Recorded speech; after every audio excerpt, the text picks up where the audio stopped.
Here's the full script as one continuous narration. No section labels, matching your production standard of narrator voice only. Angela Whitfield had waited 4 years for this night.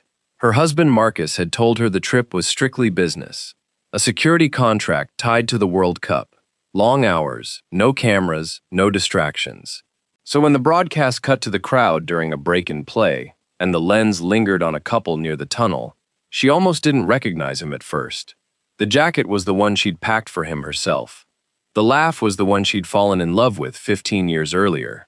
And the woman standing pressed against his chest, her fingers curled into his collar, was not his coworker, not his assistant, not anyone Angela had ever heard his voice mention. For 3 full seconds, the camera stayed exactly where it shouldn't have. Angela sat frozen on her couch, remote control still in her hand. Phone buzzing beside her with a text from her sister that simply read, "Are you seeing this?" She was seeing it. The entire country was seeing it. What she did in the next 20 minutes would end up on the news, in courtrooms, and eventually, in the mouths of strangers online who had no idea how close they'd come to the real story. Before we dive deeper, let us know in the comments where you're watching from. We'd love to hear from you. And don't forget to hit that subscribe button so you never miss any of our upcoming videos. To understand how a 15-year marriage could unravel in the space of a single broadcast, you first have to understand who Angela and Marcus Whitfield were before that night. This is not just a story about a woman watching a screen. It is a story about a family that looked, from the outside, like exactly what everyone hopes to build. 3 questions will follow us through everything that comes next. Who was the woman standing next to Marcus in that stadium tunnel? And how long had she actually been part of his life? Why had Marcus lied about the nature of his trip when he had never needed to lie about his work before? And what Angela would eventually uncover about where the money had been going for the better part of a year, long before any camera ever found him. Angela Whitfield was 46 years old, a school nurse in a suburb outside Atlanta, the kind of woman neighbors described as steady, the one people called first in an emergency. Marcus was 49. A man who had spent 2 decades building a private security staffing company from nothing. The kind of husband who showed up to every school play even when he was exhausted. Their 2 children, a 17-year-old son and a 14-year-old daughter, had grown up believing their parents' marriage was the standard against which every other relationship should be measured. That belief was about to be tested in a way none of them could have prepared for. Marcus and Angela met in 2009 at a mutual friend's cookout in Decatur, Georgia. He was working 2 jobs at the time, one at a warehouse and another doing overnight security at a downtown office building, saving toward a business he hadn't fully mapped out yet. Angela was finishing her nursing certification and had sworn off dating anyone who didn't already know what he wanted out of life. Marcus, by every account from people who knew him then, was relentlessly clear about what he wanted. He wanted a family, a business with his name on it, and a wife who would tell him the truth even when it was inconvenient. They married 18 months later in a small ceremony that Angela's mother still talks about as one of the happiest days of her life. For the first decade, the Whitfield story followed a pattern that felt almost old-fashioned in its steadiness. Marcus's security staffing company grew slowly, then quickly, eventually landing contracts with concert venues, corporate campuses, and eventually international sporting events that required temporary staffing surges. Angela built her career at the same elementary school for 12 years, known for keeping protein bars in her desk for kids who came to school hungry. Friends described the Whitfield household as loud in the best way, full of basketball games in the driveway and Sunday dinners that stretched for hours. Nobody who knew them in those years would have used the word trouble anywhere near their names. The shift, when people look back on it now, was gradual enough that almost nobody clocked it while it was happening. Marcus's company had landed its biggest contract yet, providing security staffing for a series of international matches, and the travel that came with it pulled him away for weeks at a time. Angela told her sister Denise that she chalked up his shorter phone calls and later nights to stress, the kind any business owner carries during a growth spurt. He started keeping his laptop closed when she walked into the room, something he had never done before. He began taking calls on the back porch instead of at the kitchen table. None of it, on its own, looked like evidence of anything. Together, in hindsight, It looked like a man building a second life, one small habit at a time. There was one detail Angela mentioned to almost no one until much later, not even Denise. A few months before the trip that would end their marriage, she found a charge on their joint account for a florist in a city Marcus had never mentioned working in. When she asked him about it, he told her it was a client gift, flowers sent to a venue coordinator to smooth over a scheduling conflict. She believed him because she had never had a reason not to. That single receipt, tucked into a stack of paperwork she nearly threw away, would resurface weeks later as the first real thread in an investigation she never wanted to conduct. The night of the broadcast started like any other for Angela. She had made popcorn for the kids, propped her feet up on the coffee table, and settled in to watch the match with a kind of quiet pride, knowing her husband's team had spent months preparing security logistics for exactly this event. She had texted him earlier that day, a simple message wishing him luck, and he had responded with a single heart emoji, the way he always did when he was too busy to type more. She had no reason to expect that within the hour, her entire understanding of her marriage would be rewritten in front of a stadium full of strangers and a television audience of millions. The broadcast camera panned across the crowd during a lull in the match, the kind of filler shot networks use to keep energy up between plays. It lingered near the tunnel entrance, where a cluster of staff and credentialed personnel stood watching the field. Angela's eyes caught the jacket first, the navy one with the small logo she had picked out for him herself before the trip. Then she saw his face, unmistakably his, tilted toward a woman standing close enough that there was no space left between them. The woman's hand rested against his chest. His arm was wrapped around her waist. And then, for 3 seconds that would later be clipped, replayed, and dissected by strangers online, he kissed her. Angela's daughter was the first to notice her mother's face change. She would later tell a family friend that she had never seen her mother go. That still, not even during the worst emergencies at the hospital where she once worked. Angela didn't scream. She didn't cry. She set the remote down on the coffee table, picked up her phone, and watched the clip a second time, then a third, searching for some detail that would explain it away as a misunderstanding. There wasn't one.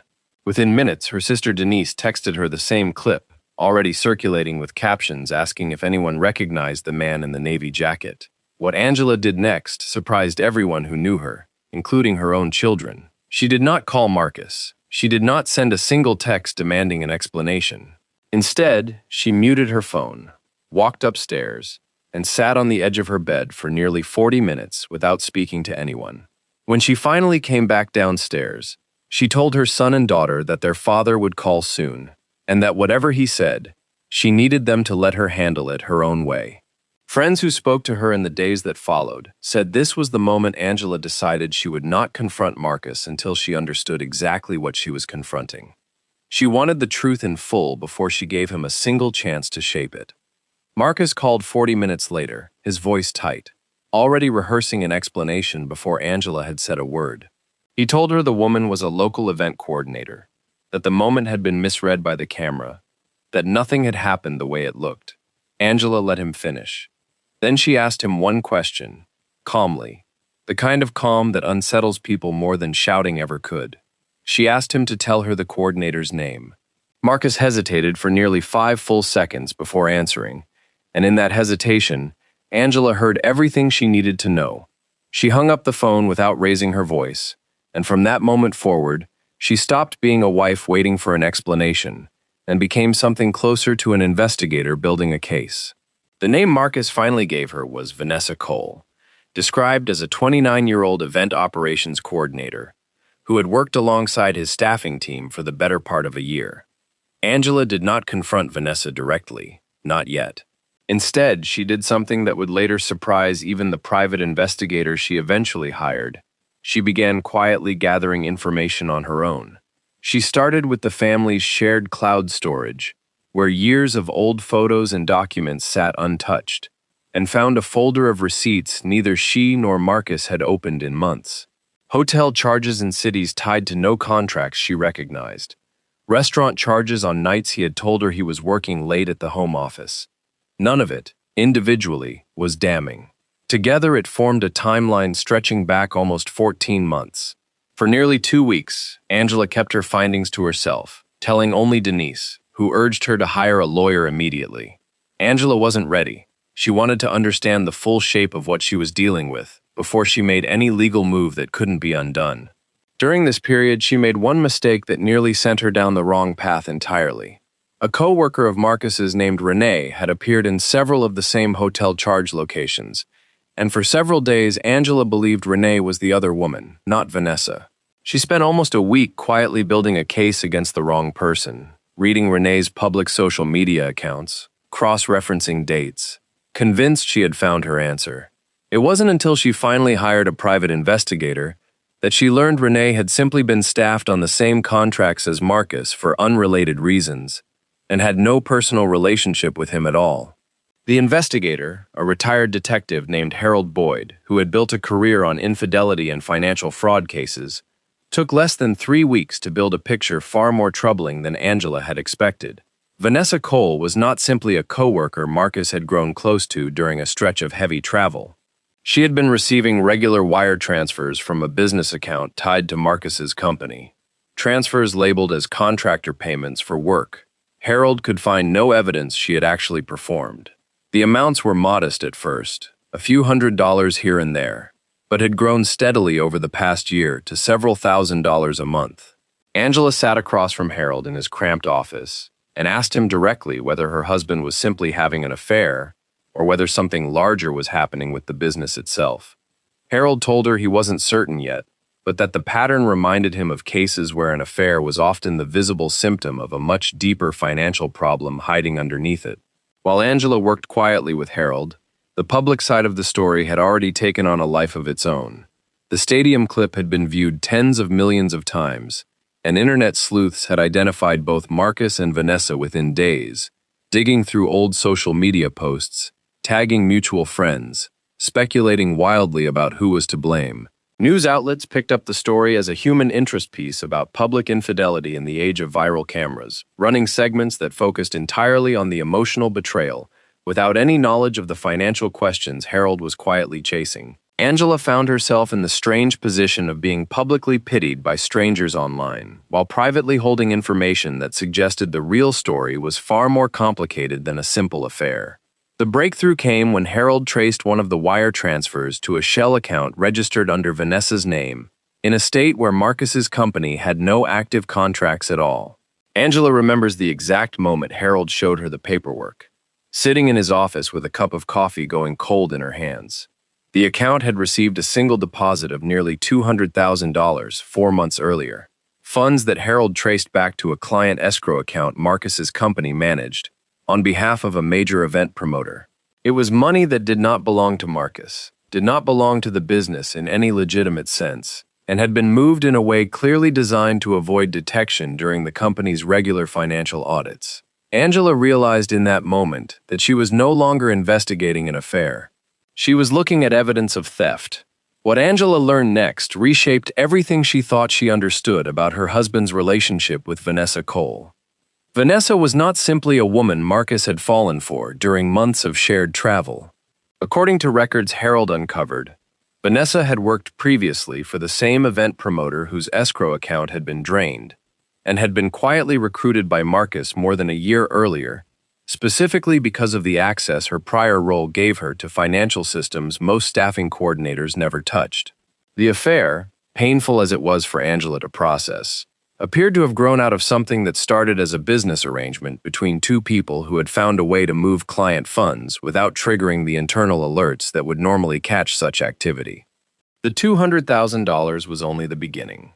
Over the following weeks, Harold's investigation, now shared with a forensic accountant Angela's lawyer had brought on, revealed a pattern of transfers stretching back nearly 2 years, totaling close to $1.4 million pulled from client escrow accounts tied to major sporting and entertainment events.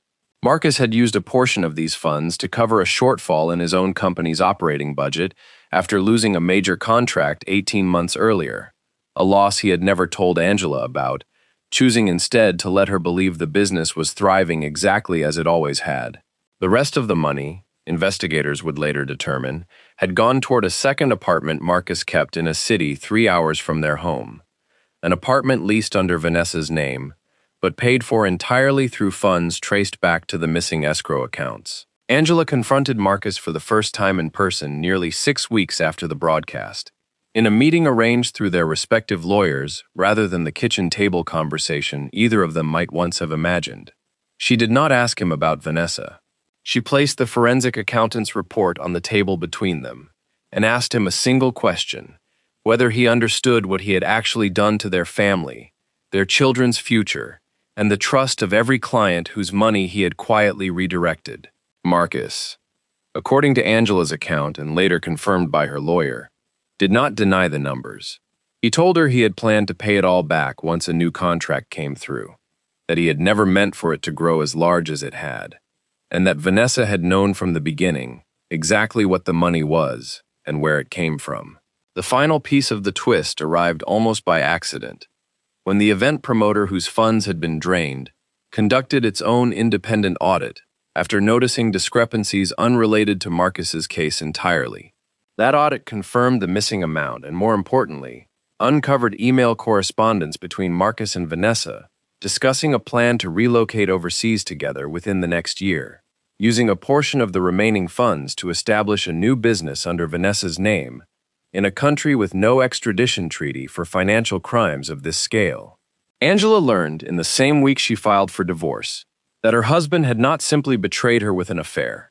He had been actively planning to disappear entirely, leaving her and their children to deal with the legal and financial wreckage of a scheme neither of them had ever known existed.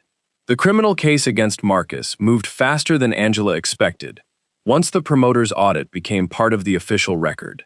Federal investigators, already examining financial irregularities across several similar staffing companies, used the evidence from Angela's private investigation and the promoter's independent audit to build a case that led to Marcus's arrest on charges of wire fraud and embezzlement roughly 4 months after the broadcast that started everything.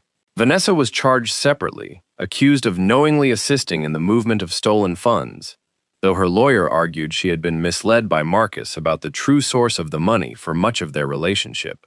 The court proceedings, unlike the viral clip that first exposed the affair, received comparatively little public attention, a quiet irony not lost on Angela, who had spent months living inside a story the internet only ever understood as a cheating scandal.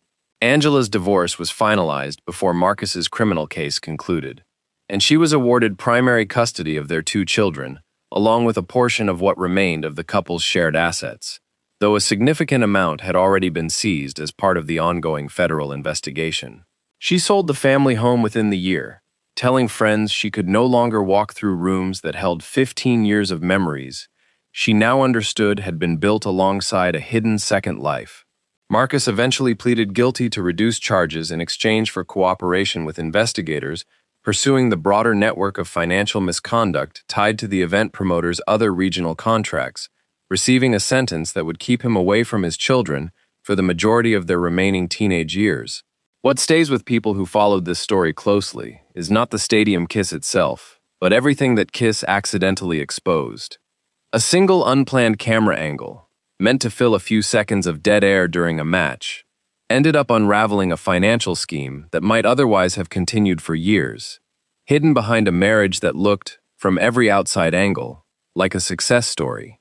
Angela has said in the time since that she sometimes wonders what would have happened if that camera had simply panned somewhere else, whether she would still be sitting in that house today, still believing the business was thriving, still unaware of an apartment 3 hours away, paid for with money that was never Marcus's to spend. She has said she does not know whether to call that camera a curse or the only piece of luck she had in the entire ordeal. Angela's story raises a question worth sitting with, long after the details fade. How many marriages, how many families, carry a version of this same hidden ledger, quietly growing behind a life that looks steady from the outside? Would you have caught the warning signs Angela missed? The closed laptop, the shorter phone calls, the florist receipt from a city that made no sense. Let us know in the comments what stood out to you most and where you're watching this from tonight. If this story kept you with us until the very end, the next one waiting for you is just as difficult to look away from. Subscribe now so you never miss the next case. and we'll see you there.